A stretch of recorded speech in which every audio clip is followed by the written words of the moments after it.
presentation a little bit. I hope you like it. Moved the boxes around a bit.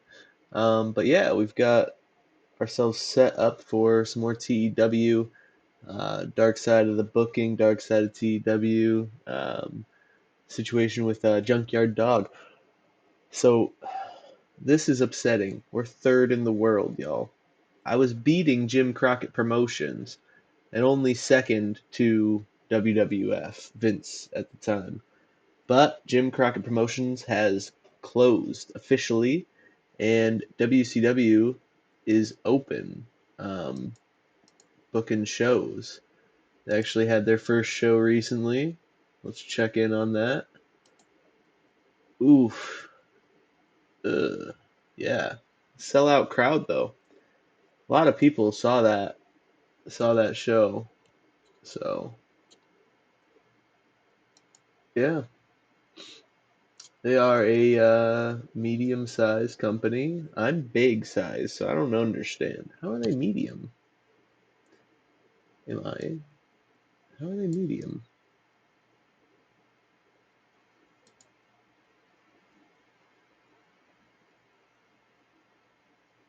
'77 in 5 regions. Oh, okay. So they're so close to being big. Did they start big? Fall to medium. They fell to medium after their first show, y'all. Well, I made sure they didn't have any stars. So, uh, great thing about Jim Crockett Promotions closing. Look at my ballooned roster. Oh no. Okay. We got Arn Anderson. We got Dusty Rhodes. We got, let's see. We had Dutch Mantel. Um, there were some other folks. Rick Rude, but the big get is Ric Flair. So we have Ric Flair now, um, which is an exciting booking opportunity. Um, but yeah, we also have from the WWF the Junkyard Dog, actually from most recently from rehab, coming back to the show. We have the Junkyard Dog. Um, Coming back to the show. Did he even debut? I think he had to get sent home on his first, like his kind of his first outing, if I remember correctly. What would have been his first show? Yeah. Um. Okay. Yeah. Well, in any event, what else was I going to cover? Right. So because of the whole WCW being a thing, um, our broadcaster, our main one, uh, TBS, is no longer interested in doing any kind of business with us, unwilling to negotiate. Terrible.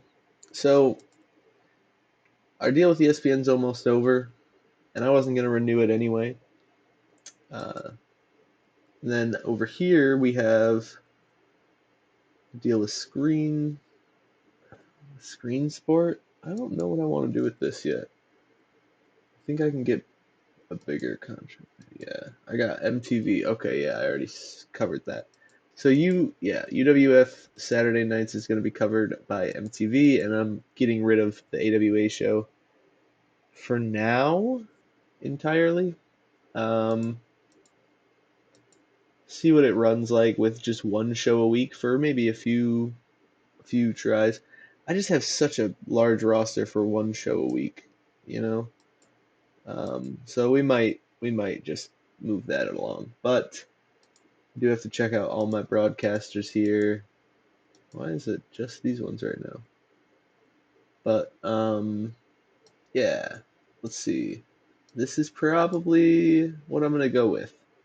Even though they have Raw, NBC, they're willing to negotiate, and it does seem though I was checking it out a little bit ago. 89 is what's expected of me if I work in the late evening, which, yeah, they don't like me having that time slot for prime time. Wow. Okay. I didn't know it'd only be 100K per show. That's prime time to late evening. I don't know how big of a difference that is viewership wise.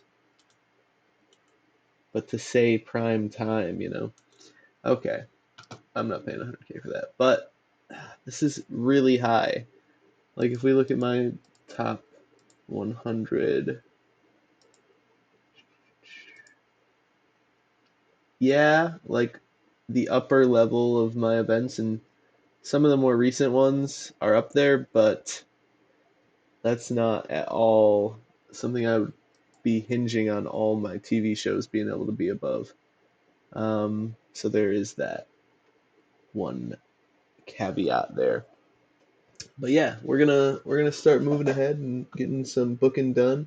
But let's start the JYD episode of Dark Side of the Ring for our companion.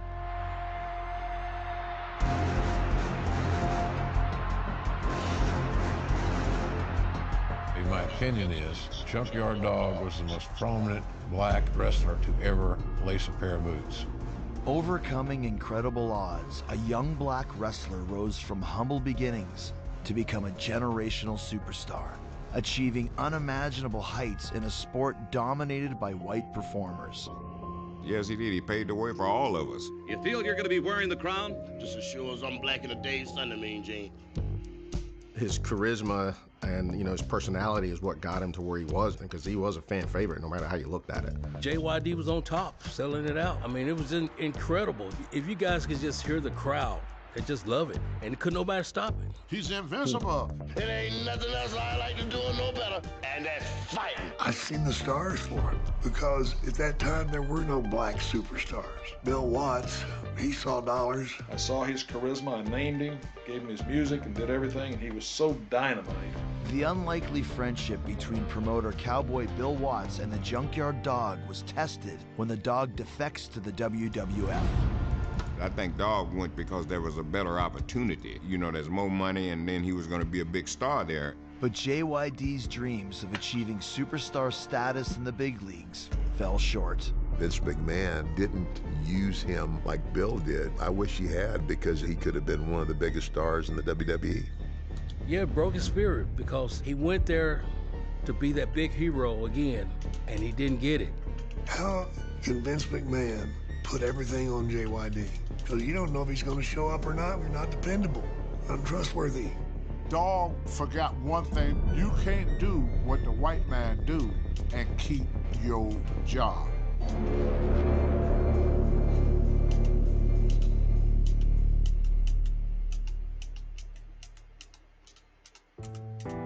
When you trying to become a star and on your way to stardom, you can fail at a lot of things, but to be successful as a wrestler, you have to put the time in.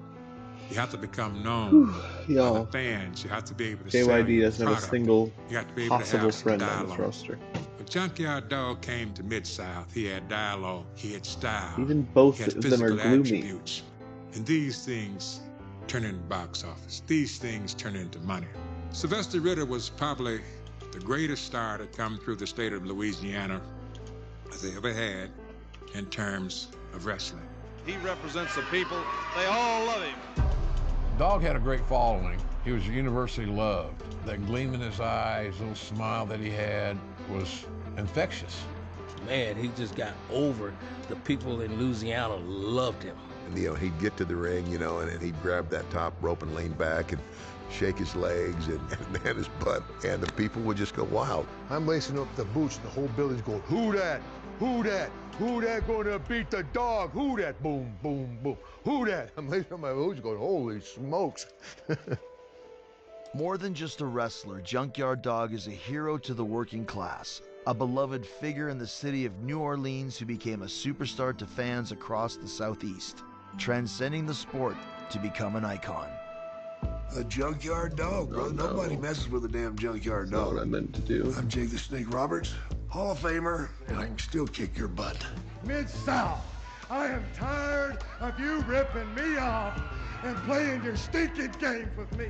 New Orleans was his town, man. And my God, if you were wrestling again, brother, you were scared to death. Because you didn't know if you're going to make it out of that ring and back to the dressing room. Police usually had to carry the guys out that wrestled dogs. Because if you parked your car in that parking lot, they would destroy it. Who that gonna beat that dog? Nobody, that's who. Before becoming one of the most popular wrestlers the South had ever seen, the Junkyard Dog was a rookie named Big Daddy Ritter, searching for his big break in Calgary, Alberta, Canada. Well, Dog tried to get into wrestling several times. They're all short-term deals. He wasn't on everybody's most-wanted list because then, A, he was black, and a lot of the white promoters, and they're all white, had a quota, seemingly, unwritten, unstated, but it was there. And so if he didn't fit their quota, they already had a black baby face. I ain't gonna hire another one. It's sad to say, it's coarse, it's hurtful. I am Jim Ross, been in wrestling since 1974, and along the way I got to meet the Junkyard Dog and become friends. It's great to have you back, Junkyard Dog. Ric Flair's only considered a JYD, when I first star. met him, it seemed like he was always smiling. And his skill set was crazy. limited. But my God, the charisma and the love that he 88? created with the fan base. But you can't coach charisma. Or He's you more either got it popular or than you anybody don't. in the company. Despite Ritter's charisma and size, only Bill Watts, the owner and promoter of Mid-South Wrestling, decides to take a chance on the young brawler. Cowboy was bigger than life. He was a Taker's disciplinarian. He huge, was kind of like the head man. coach. Taker's You know, I big never met Vince Lombardi, the famed football coach of the Packers that won multiple Super Bowls. But some of my older peers said that Watts was Vince Lombardi-like. My way or the highway. Here are the rules. There are not many of them. I expect you to adhere to them, and there's no negotiation. Bill Watts gave him the biggest break for a black man. Oh, let me turn this off. Hey, this is the Birdman Coco Beware. Man, you know me flying all over the place in the wrestling business. The Birdman, Coco Beware. I mean, wrestling is a white man's sport. JYD, he wasn't a wrestler at all. He couldn't put you in a leg lock or a chicken wing. He don't know nothing about all that. He was a street fighter. Bill Watts gave him a chance to draw some money, and you know what? He bust Louisiana wide open. Mid-South Sports was based on realism. So athleticism, realism, making it more easy to suspend your disbelief of the art form that is pro wrestling. Watts had a rule: if you go to a bar or you get in any kind of scuffle and you get your ass whipped, you're fired.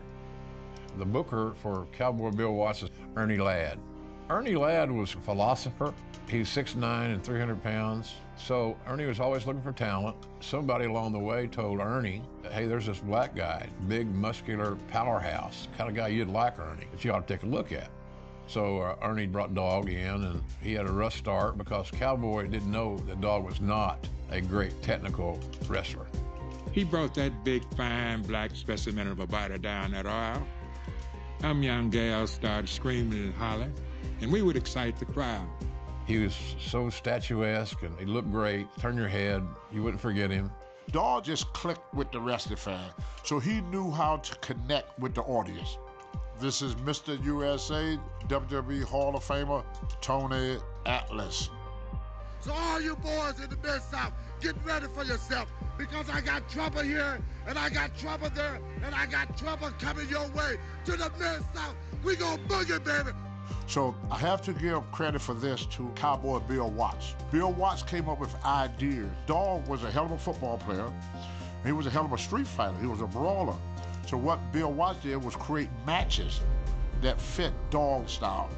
Bill wanted Dog to do a few things really well. Clotheslines, thumps, body slams, tackles. And so those things, based on his football background, those things could be translated very easily into pro wrestling. Ooh, power slam! To boost Junkyard Dog's star power, Bill Watts and Ernie Ladd know they need to find the perfect villain for JYD to face in the ring. Wait a minute! What's he doing? There's nothing that he couldn't do in the ring, you know, if he was in the ring with the right guy. I am Ted DiBiase, Towards the end of my career, I was known in the WWE as the $1 Million Man. Ted DiBiase. 1, 2, 3. 1, 2, 3. Alfred Neely raises a hand. Something in that glove. And the thing that I did was I always highlighted in the ring what he did best. I mean, Bill Watts coached me, the Funks coached me. They would say, Teddy, you got to basically put him in the middle of the ring and work around him and emphasize or highlight the things that you know he does very well and stay away from the things that he doesn't do so well. He had enough trust in me to know that, you know, I wasn't going to make him look bad out there. I was always going to make him look good. The dog just thumped him, and there's the count. Well, you talk about an action-packed duo, they are. We became friends. We traveled together a lot, and so much so that when we got married, JYD was my best man. That's how close we were. Put that change around his neck, put that music on, another one bite the dust, and he came back in with a thump. The rest of it is history. There he goes with that big thump. He just put him about 6 feet under. Bill Watts is the first wrestling owner, promoter, who ever featured as one of his very top stars, a black guy. This last year has kind of been the year of the dog. I don't know if it's the Chinese year of the dog or not, but in Mid-South Wrestling, it was the year of the dog. Bill Watts took JYD and made him the star. When you get awards like this, it's because you're doing so many good things. They had a very, very close relationship. Anything that Dog needed or wanted or disliked, he would never talk to the wrestlers about it. Okay. So I'm booking JYD in a different way than Bill Watts did. He was not a star in my company. And it's going to be kind of a story that tells you why by the time 89 rolls around. He's coming off of WWF kind of to me. And he can't really go past 10 minutes in a match. I can't book him as a main event level guy. I can use him transitionally to get other guys over. And he'll be great for that. And maybe he can find a tag team with a young babyface and they can work together and, you know, the babyface can get in there and do all the bumping. JYD can come in and, you know, pop the crowd and do the hot tag thing, make a comeback. But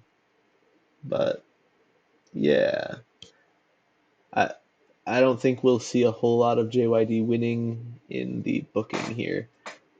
It's just going to be tough.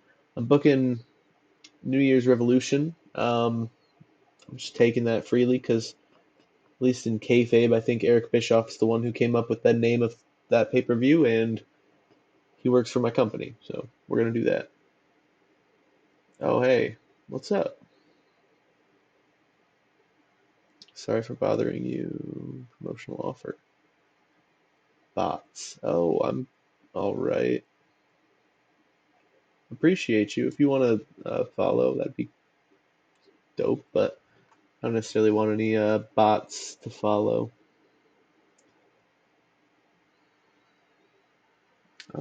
Anyway, let's get back to the thingamabob. He would only talk to Bill Watts. I don't think anyone in the business did more for an individual than Bill Watts as he looked at mentoring and helping Dog. Bill looked at him like he was family.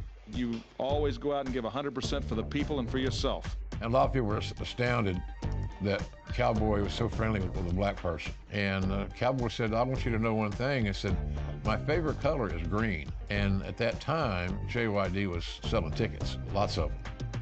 Junkyard Dog's captivating presence draws capacity crowds night after night, inspiring his fans to stop at nothing to defend their hero. The fans not only looked up to it, they worshiped him. I'm Jim Cornette. I've been involved in a variety of ways in professional wrestling over the last 40-something years. We love Jimmy. All you are is a yellow dog-faced liar. You know what he just did? He just wrote a check that his rear end won't be able to. The UWF? No. The downtown municipal auditorium was the Dog's house every Monday night. And the Freebirds come in and they want to take over. The Freebirds had hair cream that could remove your hair. And they said they were going to use it to take the hair away from one of their opponents. But when Junkyard Dog came in and tried to do something about it, accidentally, according to the Freebirds, the cream wound up in his eyes. Hey, this is supposed to be a solution to remove hair. The agony he's in. And my God, that moment right there. Freebirds were dead men. When the word got out that JYD had been blinded by the Freebirds, and then when JYD went on television and said, my daughter, my baby daughter is about to be born and I'll be able to hold her, but I'll never be able to see her. The people wanted to kill the Freebirds, literally. As the highly anticipated dog collar match with JYD against Freebird Michael Hayes approaches, Dog plays his part at ringside until one fateful night when the line between fiction and reality really blurs. JYD himself told me this story. Others have disputed it, but it sounds very typical of New Orleans and the wrestling scene at that time. They're in the downtown municipal auditorium, and Dog is sitting at ringside. He's blind, but he's in the corner. The Freebirds look around and they see Dog sitting in the corner, and all of a sudden, some guy comes over the railing and is right there at Dog's shoulder, and the guy pulls out the biggest gun he's ever seen and said, don't worry, Dog, I got him. And for 2 seconds, Dog is conflicted. Do I grab this guy's gun and save their lives, but expose that I can see, or do I sit here and let him shoot him? And while he was conflicted, the cops came over the rail and grabbed the guy and took him down. In our little world down there in the Mid-South, he became bigger than life. That's wild. Sometimes you wonder when success comes somebody's way, is it truly a blessing or a curse?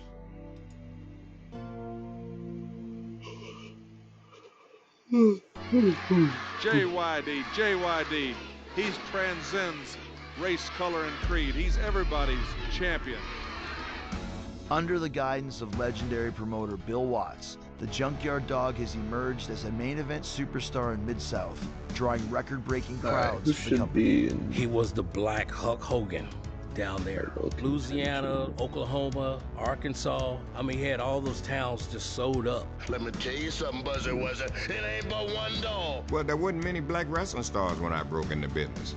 I'm WWE Hall of Famer Teddy Long. You will go one-on-one with The Undertaker. Dog was a big draw. He had that charisma, so he brought the blacks out, and also he brought the whites out. There were whites that loved JYD too. So Bill Watts knew that was money, okay? So that's why he pushed Dog. Oh, the crowd saying, who that? Who that? Who that? Who that gonna beat that Junkyard Dog? Who that? You know, in Mid-South, we stop at a restaurant, we stop at a gas station, people recognize us where we went. We get a lot of letters at Mid-South asking that the Dog and the different stars can drop by and visit them. I know we got a nice letter from a kindergarten teacher in LeCompte. Well, the Junkyard Dog found time, and when word got out in that town, they had Junkyard Dog Day, and I'll tell you, it was great. After he got his, he wanted to reach back and help others. He got more pleasure out of helping you. Talk to the kids, give them money. Very generous, not just with his money, but with his time. You know, you get fame and stuff, get very well known, and they forget about the way that they grew up. And a lot of times I like to go back in schools and visit. Long before the bright lights and roaring crowds, Sylvester Ritter, the man behind the Junkyard Dog, grew up in a small North Carolina town. What a lot of people don't understand or don't know about it is it's a true rags to riches story for him. My name's Jarvis Woodburn. I'm the nephew of the Junkyard Dog. I called him Uncle Dog. That's what he was to me. This is the old one, I believe. Yeah, he grew up without a dad. My great-grandmother, which is his grandmother, is the one that raised him and my mom. True Southern upbringing, family first, treat all people equally, and that's just the kind of person that he was. This is the home where Sylvester grew up, him, my mom, my grandmother, great-grandmother, great-great-grandmother. It was old school. Wake up in the middle of the night, gotta go to the bathroom, gotta do number one, you're going in the bucket. You gotta do number two, either you hold it, or you come outside and use the outhouse. The misclicks, dude, the misclicks. Can't believe I'm not even showing this on pay-per-view. And this was kind of like the living room area. This was a bedroom here. So very cramped. I mean, I remember when I was growing up, there was actually 2 beds in here. There's that wall with all of the like photos and stuff. There's actually a real young picture of him over there. If these walls could talk. But I grew up just like everybody else with nothing. I grew up hard, back down in South North Carolina. But I fought, and I'm still fighting, trying to better myself. I saw him one time to give fans, he took the dog chain off his neck and gave it to a kid with a family there. And they just loved it. He still stayed humble. He wasn't a guy that you couldn't talk to. Dog never changed. He never changed. He was the same guy each and every day. Though fame didn't change the Junkyard Dog, life on the road and the days and weeks away from home begin to take their toll. He would always try to come home around, especially the holidays when my mom cooks. But then after that, it's just kind of like just hanging out with the family for as long as they can before they gotta get back on the road.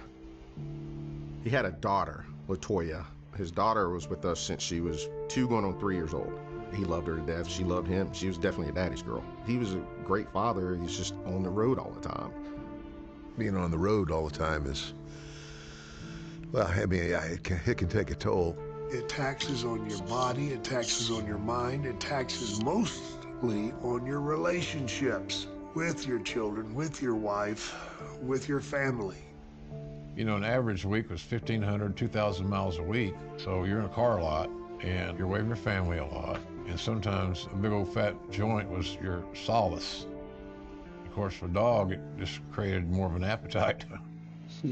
We both were experimenting with drugs at the time. I remember JY showing me a jar that he had over 1,000 hits of speed in it, you know, and of course when he came south, it came with him. Yeah, he was already into the speed and into the downers and sleeping pills. I hadn't gotten into that yet, but I was soon to start. There was a couple times on the road with him, he would always keep his pinky nailed a little bit longer. You know, I'll look over, and I'll see him, you know, and he was just about to do it, and he looked over at me, and he goes, "If I ever see you doing this, I'll kill you." All right. Ain't gonna tell me twice. Kind of like rock and roll. I mean, I didn't know wrestlers had groupies. I found that out. It's kind of like you see on TV with these rock stars and stuff. It was just like anywhere they went. Restaurants, bars. When you got fame like this, you said, you can actually make money. I said, "What are you talking about?" He said, "I'm not gonna sleep with them for free." I mean, some of these chicks would pay.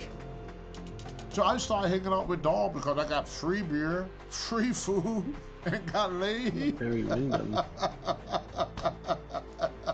And they paid for it. We was in Little Rock, Arkansas. And I was low on money because at that time, unfortunately, I was involved with drugs. And Dog said, "I can get you some money." I said, "Okay." So I got some girls coming. I said, "Oh, thank you." The door opened, and these 3 girls came in. And each one of them gave Dog $100 apiece to get laid by the wrestlers. So anyway, Dog said, "He don't do no screwing. He like your feet. So he gonna play with your feet. You let him play with your feet." So I'm playing with the girl's feet. Dog getting ready to do the girl, and then we heard another knock at the door. He thought it was one of the wrestlers. It was the girl's husband. You know, he wanted to fight Dog, so he did. It didn't last long. Dog beat the hell out of him. The girl stayed. Dog was one of the highest paid guys in pro wrestling at that time. He never made under $1,000 a week. I think he probably averaged more than like $2,000 or $3,000 a week. And in a territory that size, that was pretty extraordinary. Bill, he did nice things for him, including a car. And when he pulled up to an arena, you got noticed in a positive way. As one of the biggest draws in the territory, the Junkyard Dog catches the eye of WWF promoter Vince McMahon.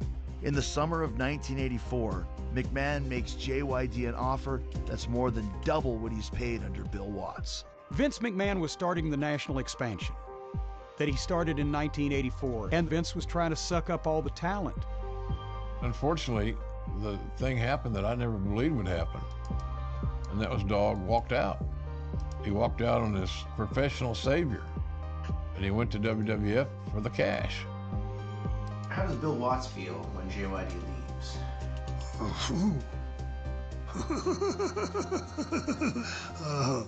I'd love to have seen him when he got that phone call.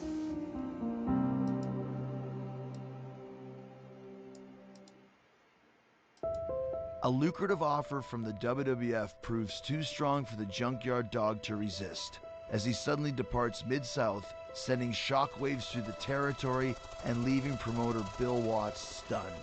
The big topic of conversation is the Junkyard Dog and what's happened to him, and we don't really know. We do know that he's left the Mid-South area. When Dog left Mid-South, it broke Watts' heart, because he had never been as kind and as giving to anybody in his career. Bill went on television, had a little verbal tirade directed at Dog. I wanted to comment 1 minute on the Junkyard Dog, because I watched him come to Mid-South as a youngster, and a lot of people watched him grow to become truly a superstar. But then JYD walked out, not only on Mid-South, which really hurt me personally because I considered him a great friend, he walked out on all the fans. I mean, to see a white man cry over a black man back in the day, I saw tears come out of Bill Watts' eyes. That just hurt him bad because Bill Watts did everything he could to keep him there. And just looked like overnight, he was gone. But in the aftermath of his departure, rumors circulate that his sudden exit from the company is motivated by factors beyond money. Dog told me this story, the way he went to the WWF. Dog was in the bathroom, and he was in the stall. Bill Watts and Grizzly Smith, they came in the bathroom, and they didn't know Dog was in the stall. Grizzly Smith went to tell Bill Watts, he says, well, I think we're gonna lose Sylvester. I hear he's going to the WWF, he's going to New York. The next thing Bill Watts said to Grizzly Smith, said, oh, don't worry about it, that nigger ain't going nowhere. Dog heard that. And so that's when he made up his mind to leave and go to Vince. Yeah, that's fair enough. I would do that. Same thing. It says Bill Watts was approached for comment. He denies. Mid-South in the summer of He denies 1984. Bill Watts begins a search for his replacement. Brother, it scared him to death that his territory was going to just collapse. So desperate that immediately he tried to slide in another black superstar. Bill made I think, a mistake in the sense that we started trying out every African-American wrestler that we could bring in. George Wells. You can't run this dog out. I'm here to stay, and I'm here to whoop a whole lot of behind. Brickhouse Brown. Brickhouse Brown! And Brickhouse is styling, Joe. They brought another guy in, called him the Snowman. I had the pleasure of wrestling him. Jake the Snake, he tried to take me out. These thunder cookers, he can't do nothing with it. Did not work. I want the sucker right down here in the middle of his brain right now. Butch Reed was a very good wrestler, but he wasn't a dog. He was a bodybuilder. He was too pretty, not that big, bad son of a bitch that people could identify with. And on and on. So no replacement for you? No, none. Forget about it. They were good guys. They tried, but replacing a legend? That's like hiring the next cowboy to replace John Wayne. How the hell are you going to do that? The fans of the WWF welcomed JYD with open arms and thunderous applause. This place has gone bananas. And he certainly has his legions of fans here by the thousands. And these fans are with him all the way. He is something. McMahon did a phenomenal job of marketing JYD when he hired him. I will give him that. You have become one of the most popular athletes in the World Wrestling Federation, perhaps in the most shortest length of time of anyone ever to enter the ring. You know, I've been very fortunate. A lot of help come from just understanding people and getting along with people and, you know, make no difference what race or color it is. Financially, it was the best move Dog ever made. He told me one time he was making 6 figures a quarter on his action figure. That's the third time my junkyard's been burgled this month. There's only one way to protect this place, amigo. You've got to get yourself a junkyard dog. I thought that was cool, seeing the cartoons on Saturday mornings, his action figure, the music video, all that stuff. That was pretty cool as a kid to see. What was his tune on the album? Grab Them Cakes. They couldn't sing for shit, though. Hard to start, you just go for your partners, you know what? And then you G-R-A-B-T-N-G-C-A-K-E-S. Grab them cakes. And his dreams were all being fulfilled. He was making money. He was doing it, man. He was doing it. Junkyard Dog and world's heavyweight champion, Hulk Hogan. Longevity-wise, you know, it's hard to stick around. Extremely competitive business. Everybody wants Hogan's spot, the spot below that. A lot of hungry guys, and hard to stick around. As the Junkyard Dog joins a WWF roster packed with some of the biggest names in wrestling, his magnetic presence can only carry him so far. Despite his best efforts, he fails to recapture the towering heights of his glory days in Mid-South. I don't think the industry was ready to go that route. How can I say it? With a black wrestler. That's just my opinion. I really believe that JYD thought that Vince McMahon was going to push him the same way as Bill Watts. And it didn't happen. He figured, well, I done let Louisiana down. I done let my family down. I done let Bill Watts down. He was just heartbreaking.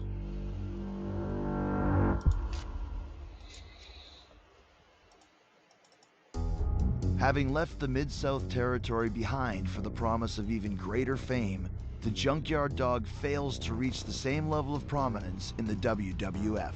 Me and Dog want to be climbing the mountaintop. We want to go to the promised land. We want to be with Hulk Hogan, brother. They pushed some black wrestlers there, but as far as putting the black man in the money spot, no. Not at all. They didn't go there. So I got to put this black and white thing together all the time, because that's the only way I see it. From 1980 to, I would say, 86, 80% of the top wrestlers were minorities in the Vince Senior area. Vince McMahon Senior figured that you have to have a person to represent every nationality of people, and that was his idea. Pedro Morales, Bruno Sammartino, Rocky Johnson, the Wild Samoan, Mr. Fuji, Bob Backlund. In that whole list, I mean, how many white people? One. But right now, let's begin the festivities. Without further ado, let's go up the ringside. When Vince Jr. took over, where there wasn't as many minorities on top, he came with the Hulk Hogan, Ronnie Piper, Bret Hart. Well, he had a pecking order for Dog. He needed a black wrestler, but that he had to push the Caucasian wrestler. It's not racist. It was a business decision. He wanted to get the white fans to come more. Vince McMahon didn't use him like Bill did. I wish he had, because if he'd have opened that door, I think he could have been one of the biggest stars in the WWE. Do I think it affected him? Absolutely. And I think that was when the drugs got really bad. Dog started off with pot, and that led to cocaine. He just smoked it. Yeah, y'all call it crack now. Once he got into the coke, and the coke took him, he had to have it every day. JYD, he didn't care where he was at, he'd just pull it out and do it. On airplanes and everything, man. He got me in trouble one time. They were doing a TNT thing that Vince used to do. He said, I want you to make sure he get there. They got a Lear jet for him, the nice jet. So when Dog landed, they got the guy with the limousine to pick us up at the airport. Dog had a limousine job to go in the ghettos to get some dope. So they driving around. Dog, we gotta get to the building, Dog. He found somebody sell him his dope. The limousine driver had no idea what was going on. So Dog asked, is it okay I smoke? The limousine driver, he thought me a cigarette. The Dog said, yeah. He take out his crack pipe and started smoking crack and go, I can still live in this house like this. He don't know what the hell to do. He tried to get Dog there, but we late, which means I missed my match. Dog forgot one thing that Thunderbolt Patterson tried to teach all of us black wrestlers. Thunderbolt used to always say, you can't do what the white man do and keep your job. By the late 1980s, the Junkyard Dog is consumed by a devastating drug addiction, and its consequences are felt far beyond the squared circle. He didn't look good. He would talk, but he wasn't that cheerful Dog that we knew. He just wasn't the same person. He didn't care what happened. He didn't care at all. I mean, he just... Oh my God, yeah, he was out of control.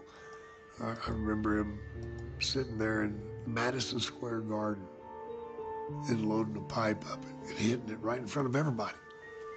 JY, what are you doing, man? He goes, fucking, they don't even know what they don't even know what it is. You know, he was just burnt.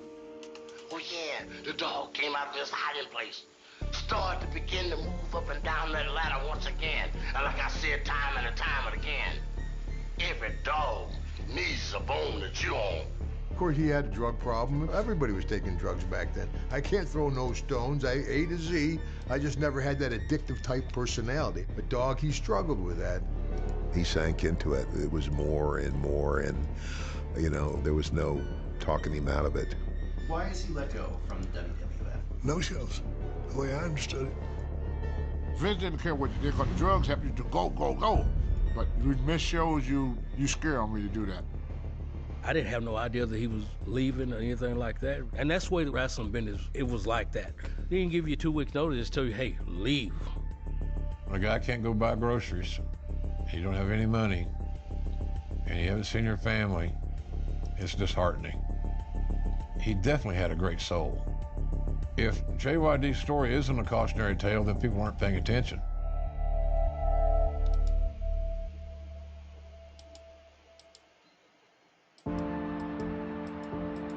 Fired from the WWF and struggling to make ends meet, JYD turns to the independent circuit, performing in small high school gyms for diminishing crowds.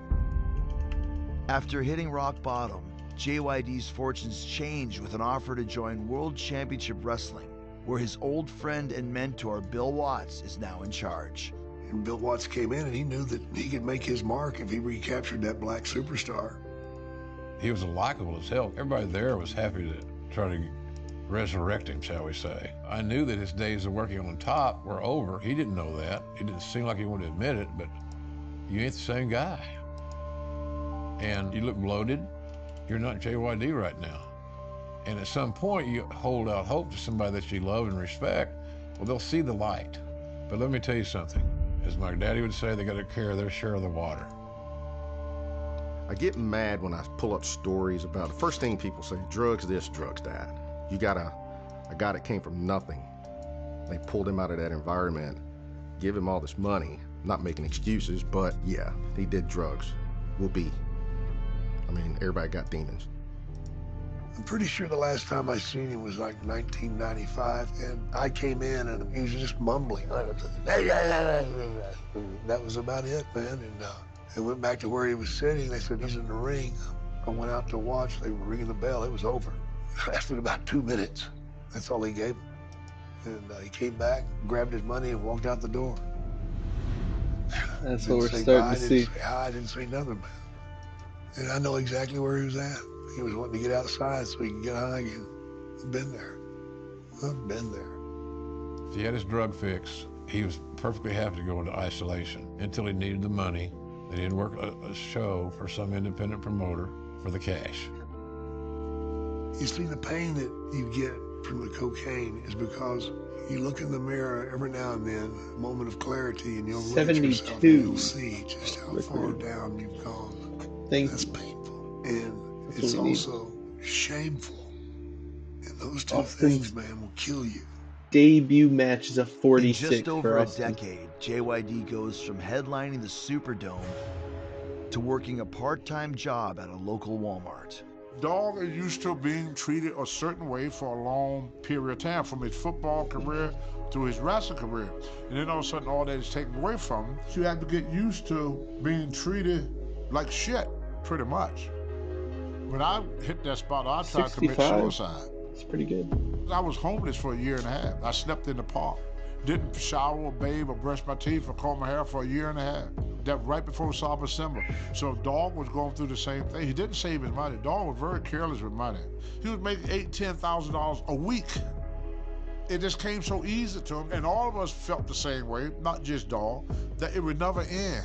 We figured this would never end, that we always gonna be making money. We always gonna be big stars. This would never end. So the phone rings one day and I get a call from JYD.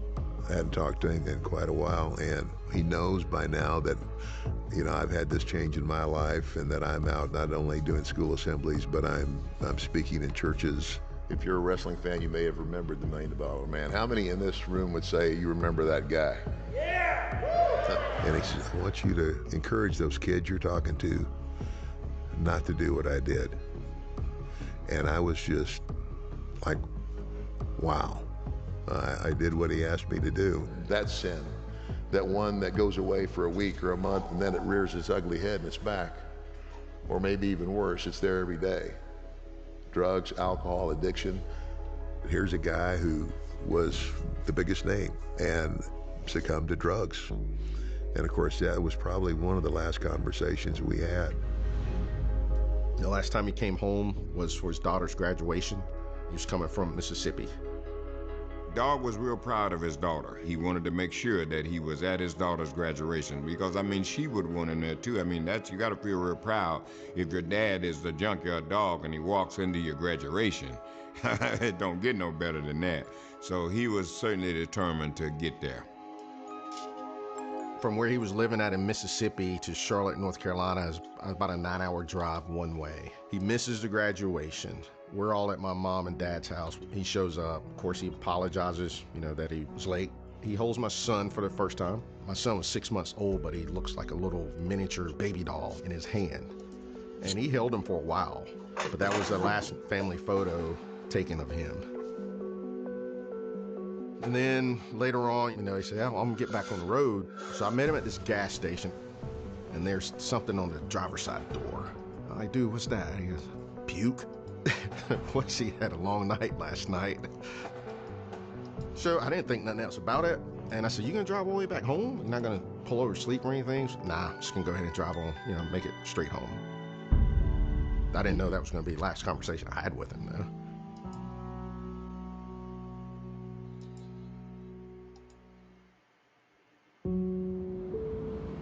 On June 1st, 1998, after leaving a celebration of his daughter's high school graduation, the Junkyard Dog sets out on the long and fateful journey home.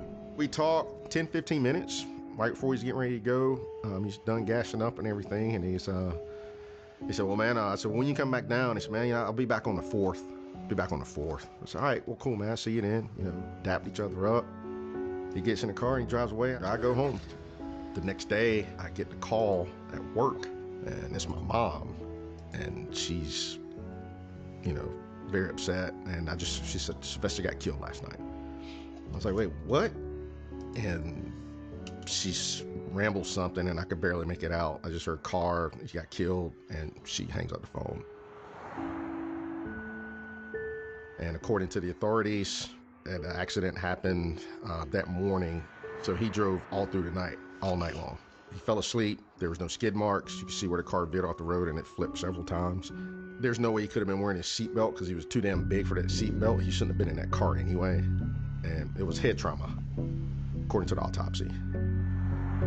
A lot of time when you're on the drugs, you're up 3 or 4 days. Sometimes you don't get no rest until sometime the body just says, hey, I don't want no more, I'm shutting down. So that's what the body has to do to you for you to really go get rest. So I think Dog just hadn't had no rest and the body just shut down. It broke my heart, and I'm sure it broke the world's heart. They loved Ted DiBiase. They was like brothers, and I know it broke Ted's heart. I was very hopeful then that he was gonna get better. The next thing I know, he's had a car wreck. How did you learn about his passing? I got a phone call when he had the car wreck. To tell you the truth, I was happy for him. Because I was still caught in the trenches. And I knew that he had escaped. I knew that the pain was over. I started crying because I realized I never got to tell him how much I loved him. The period of time I was around him, he was such a dynamite human being. The fact of how we ended our relationship was not near as important as the time we spent together. JYD was a neat, special person. And then you also see the terrible battle that's fought when guys get something that gets a hold of them that they can't whip. All right, so this is his grave site here. One of his last wrestling pictures. And just below him, this is his daughter. What it was a ruptured heart valve. It actually literally exploded. There was nothing they could have done anyway. And then she passed away a few minutes after that. And she was 31 years old. My mom comes, as you can see, with flowers and everything. Never misses a holiday, birthday. My mom finds it very difficult to talk about Sylvester because she was so close to him, and she raised LaToya as her daughter. It's just traumatic for her to go back down memory lane, so to speak. I think it just opens up too many wounds that probably hadn't fully healed. He's a trailblazer, man. I'm sure a lot of those young guys appreciate the path that you laid for them. Yes, he did. He paved the way for all of us. I mean, anytime he came out, you always remember JYD, and you will remember him when you left that arena that night. So Dog's legacy is he's just one of the greatest black stars in pro wrestling. JYD did more to create awareness and acceptance within the closed world, very prejudiced world of pro wrestling. He stepped to the front of the line, and he stayed in the front of the line for many, many years. The charisma was natural and real, organic, and that's what separated him from the pack. Oh, the crowd saying, who dat? Who dat? Who dat gonna beat that Junkyard Dog? Who dat? This guy is a true hero. Well, in this case, it's Rick Rude. Rick Rude's going to beat that Junkyard Dog. In this case. So I prefer to remember him in the happier days and not anything else. He broke the barriers. I mean, the fans are just all over you, dog. It gets pretty hectic at times, but I enjoy it, man. I love it. But see, in this business, I let them get close to me. He always had a moment for a kid or a grown-up. He had that charisma that made him a god to those that loved him, and there were so many people that loved him, black and white. Yeah, it's hard to find anybody say something bad about JYD. He was a stand-up guy in a business where there's not a whole lot of stand-up guys.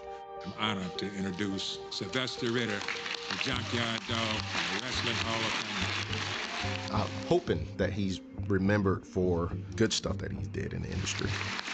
LaToya Ritter will be the recipient of the award for her dad. While I'm standing here, it's important to me, and I know it would be important to him, to introduce his sister, Christine Woodburn. He called her Big Red. I didn't get to speak to JYD very much at the end, but again, that last conversation, when he said, tell my story, when you're talking to those kids, that told me, I said, the guy that I knew is back.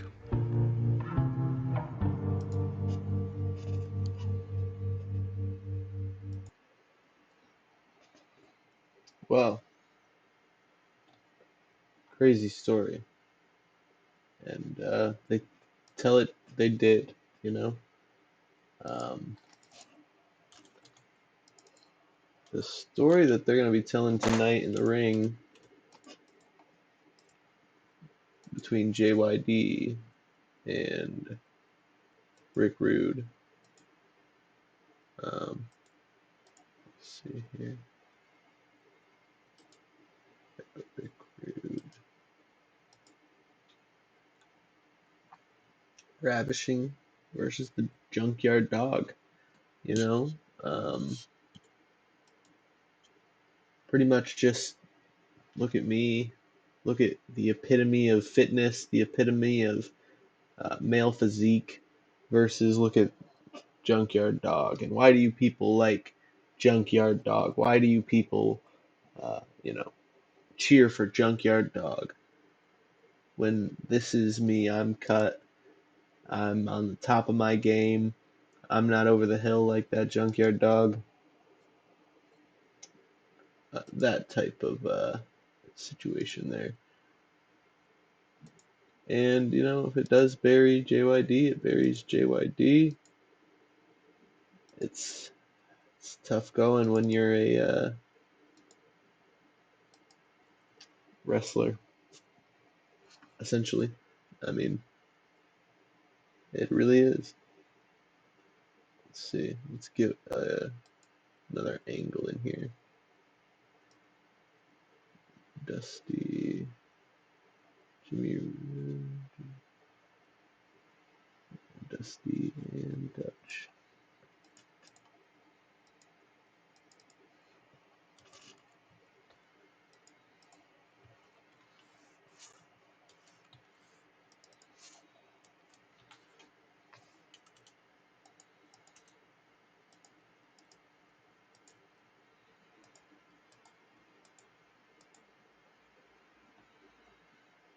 All right, let's see how this show does. Excellent start with Ric Flair and Terry Gordy. We got a 98 promo. JYD, he can only go 10 minutes or 10 minutes and 12 seconds max, but he does do pretty good. I'll give him that. With the Deadly Cutter, Dr. D, Deadly Serious, Schultz.